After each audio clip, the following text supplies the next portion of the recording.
이제 이 시간 우리에게 주신 하나님의 말씀을 나눕니다. 오늘은 시편 말씀을 함께 보겠습니다. 시편 1절부터 18절까지 말씀을 교독해서 봅니다. 여호와여 어찌하여 멀리 서시며 어찌하여 환난 때에 숨으시나이까.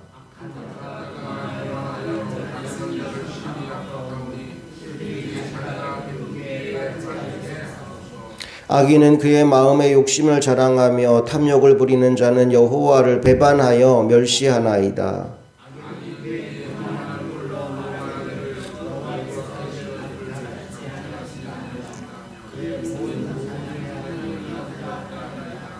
그의 길은 언제든지 견고하고 주의 심판은 높아서 그에게 미치지 못하오니 그는 그의 모든 대적들을 멸시하며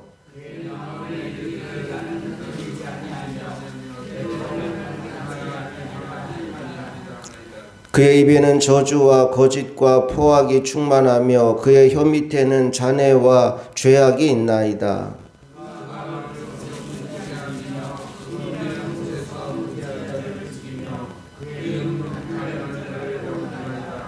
사자가 자기의 굴에 엎드린 같이 그가 은밀한 곳에 엎드려 가련한 자를 잡으려고 기다리며 자기 그물을 끌어당겨 가련한 자를 잡나이다.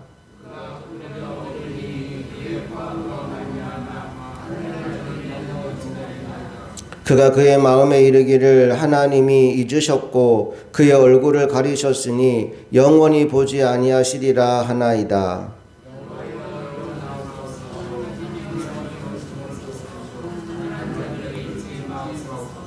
어찌하여 악인이 하나님을 멸시하여 그의 마음에 이르기를 주는 감찰하지 아니하리라 하나이까.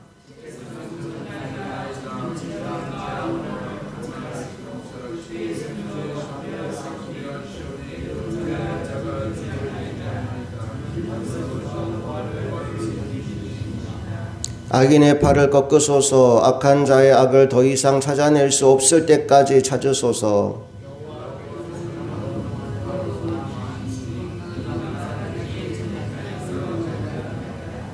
여호와여 주는 겸손한 자의 소원을 들으셨사오니 그들의 마음을 준비하시며 귀를 기울여 들으시고 고아와 압제당하는 자를 위하여 심판하사 세상에 속한 자가 다시는 위협하지 못하게 하시리이다. 아멘. 시편은 여호와여 어찌하여 라는 탄식으로 시가 시작됩니다. 1절 말씀을 보니까 여호와여 어찌하여 멀리 서시며 어찌하여 환난 때 숨으시나이까 라고 시가 시작되지요. 여호와여 어찌하여. 우리가 기도할 때 어찌하여 혹은 언제까지 라는 탄식을 하는 이유는 하나님이 정해놓으신 때와 방법이 우리가 정해놓은 때와 방법과 동일하지 않기 때문입니다. 하지만 우리는 시간이 지나면 알게 됩니다.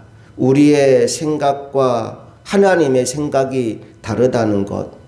우리가 가려고 하는 길과 하나님이 인도하려는 길이 다르다는 것을 말이죠. 그리고 또 하나 깨닫게 되는 게 있습니다. 하나님의 길이 우리의 길보다 높고 하나님의 생각이 우리의 생각보다 높다는 거죠. 우리 이사야서 55장 말씀을 잠깐 찾아보겠습니다. 이사야 55장 8절과 9절 말씀을 함께 볼게요. 8절 9절 말씀 함께 읽어볼게요. 시작. 이는 내 생각이 너희의 생각과 다르며 내 길은 너희의 길과 다름이니라. 여호와의 말씀이니라. 이는 하늘이 땅보다 높음같이 내 길은 너희의 길보다 높으며 내 생각은 너희의 생각보다 높음이니라. 아멘. 나의 생각과 하나님의 생각이 다르고 내가 원하는 길과 하나님이 인도하는 길이 다르다라고 말씀합니다. 그런데 다른 걸로 끝이 아니고 하나님의 생각과 하나님의 뜻과 하나님의 계획이 내가 생각하는 것보다 훨씬 더 높다라고 말씀합니다. 그러하기에 우리가 해야 될 일이 6절과 7절 말씀에 나오는데요. 우리 그 위에 있는 6절 7절 말씀을 같이 읽어봅니다. 시작. 너희는 여호와를 만날 만한 때 찾으라. 가까이 계실 때 그를 부르라. 악인은 그의 길을, 불의한 자는 그의 생각을 버리고 여호와께로 돌아오라. 그리하면 그가 긍휼히 여기시리라. 우리 하나님께로 돌아오라. 그가 너그럽게 용서하시리라. 내 생각과 하나님의 생각이 다르기 때문에, 내 길과 하나님의 길이 다르기 때문에 우리가 먼저 해야 될 일이 있다고 말합니다. 내 생각을 버리고 내 계획을 내려놓고 여호와 하나님께로 돌아오라는 거죠. 여호와 하나님께 부르짖으라는 겁니다. 그리고 하나님의 뜻과 계획이 어디 있는지를 분별하라는 겁니다. 여러분, 그것이 가장 지혜로운 믿음의 사람이 보이는 삶의 태도라는 거지요. 오늘 이 새벽 기도하기 위해 나온 저와 여러분이 이런 지혜로운 사람이 되기를 원합니다. 내가 가진 생각, 내가 가진 계획, 내가 생각하기에는 훌륭하고 좋은 것이라 할지라도 내려놓고 주님이 나를 향해 이루고 싶은 뜻과 계획이 어디 있는지를 분별하며 기도를 통해 하나님을 더 깊이 만나는 은혜가 오늘 각 사람에게 임하게 되기를 간절히 소망합니다. 내가 원하는 것이 내가 원하는 시간에 이루어지는 것보다 하나님의 때, 하나님의 뜻대로 되는 것이 가장 좋은 일입니다. 그러므로 우리에게 필요한 것은 믿음과 인내입니다. 안타까운 것은 뭐냐 하면 그 기다림의 시간 동안 우리를 괴롭게 하는 악한 세력들이 존재한다는 사실이지요. 자, 오늘 다시 본문에 돌아와서 2절부터 4절까지 말씀을 같이 읽어봅시다.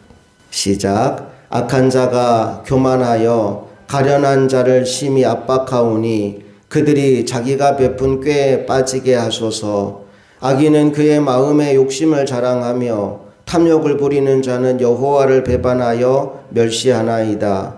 악인은 그의 교만한 얼굴로 말하기를 여호와께서 이를 감찰하지 아니하신다 하며 그의 모든 사상에 하나님이 없다 하나이다. 악인들이 죄를 짓는 즉시로 망하면 좋겠는데 우리 눈에 보기에 때로 악인이 잘 되는 것처럼 보이는 순간들이 있지요.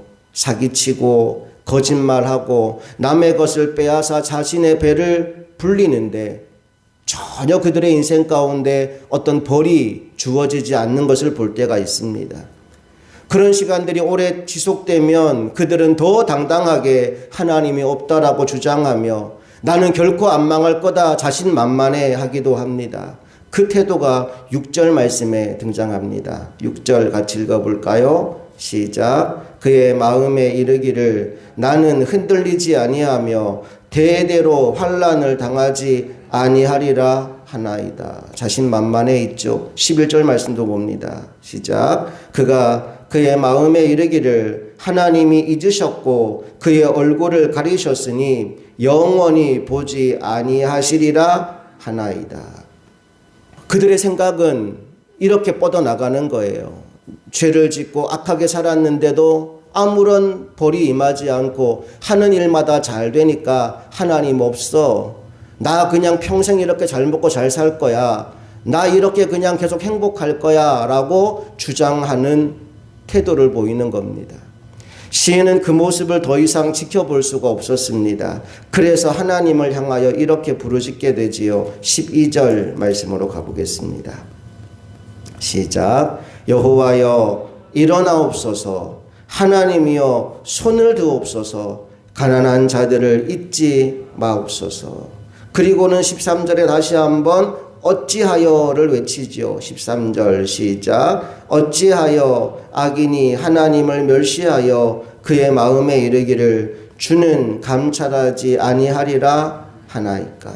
어찌하여. 하나님을 향해 어찌하여 또는 언제까지라고 외치고 싶은 순간이 사실 오늘 본문뿐이겠습니까? 어쩌면 오늘 우리들의 인생 가운데서도 이런 탄식이 나오는 순간들이 아주 많이 있을 겁니다. 오늘 시편의 뒷마무리는 바로 그런 순간 우리가 무엇을 해야 되는지를 알려주는 메시지입니다. 먼저 14절 말씀을 읽어볼게요. 시작. 주께서는 보셨나이다. 주는 재앙과 원한을 감찰하시고 주의 손으로 갚으려 하시오니 외로운 자가 주를 의지하나이다. 주는 벌써부터 고아를 도우시는 이시니이다. 14절 마지막에 뭐라고 나왔느냐 하면 주는 벌써부터 고아를 도우시는 이시니이다 라고 고백하고 있어요. 벌써부터 그렇게 했다라고 하는 건 이미 하나님이 과거부터 하나님의 백성들에게 은혜를 베푸시는 분이었다라는 것을 기억하고 있는 거죠. 우리가 현실의 고난 가운데에서, 현실의 문제 가운데에서 승리하는 첫 번째 비결은 뭐냐 하면 과거에 하나님이 이루어 놓으신 일들을 회상하는 겁니다. 하나님이 이미 내 인생 가운데 이루어 놓으신 은혜들을 기억하는 거예요. 맞아, 그때 하나님이 이런 일을 하셨지, 그때 이런 복을 주셨지. 그 하나님을 기억하는 것이 우리가 현실에 겪는 어려움에서 빠져나오는 첫 번째 단계라는 겁니다. 하나님은 벌써부터 고아들을 돌보시는 분이었지요. 내가 그 주님을 오늘 기억합니다 라는 고백을 하고 있어요. 그런가 하면 두 번째 우리가 기억해야 될 것이 있어요. 그게 뭐냐 하면 하나님은 오늘도 여전히 일하고 계시는 분임을 신뢰하는 겁니다. 15절과 16절 말씀을 같이 읽어봅니다. 시작. 악인의 팔을 꺾으소서. 악한 자의 악을 더 이상 찾아낼 수 없을 때까지 찾으소서. 여호와께서는 영원 무궁하도록 왕이시니 이방 나라들이 주의 땅에서 멸망하였나이다. 하나님은 악인들의 악을 찾아낼 수 있는 분이시고 하나님은 영원 무궁하도록 왕이시니 오늘 하나님의 다스림을 경험하게 하여 주옵소서 믿음으로 고백하는 겁니다. 과거에 돌보신 하나님이 오늘도 일하고 계심을 내가 신뢰합니다 라고 고백하는 거죠.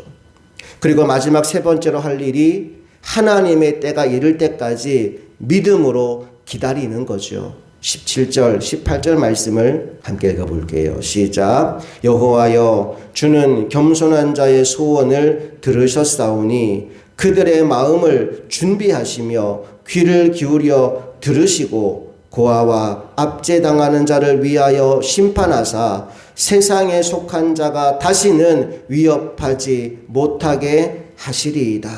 하나님이 이렇게 하실 것을 내가 기대합니다. 내가 믿습니다. 하나님의 하실 일에 대해서 신뢰하고 기다리는 자세를 오늘 시편 기자가 우리에게 보여주고 있습니다. 인생 가운데 하나님 어찌하여, 하나님 언제까지 이런 고백을 할 수밖에 없는 상황이 왔을 때 우리가 과거의 내 인생 가운데 하나님이 베푸신 은혜를 기억하기를 원합니다. 오늘도 영원 무궁하도록 왕이 되어 이 땅을 다스리시는 하나님을 믿음의 눈을 들어 바라보기를 소망합니다. 그리고 우리의 인생을 바꾸어 가실 하나님을 기대하는 마음이 우리 안에 회복되기를 소망합니다. 하나님을 믿는 믿음으로 기대하고 기도하며 기다리는 이 새벽이 될 수 있기를 간절히 바랍니다. 함께 기도하시겠습니다.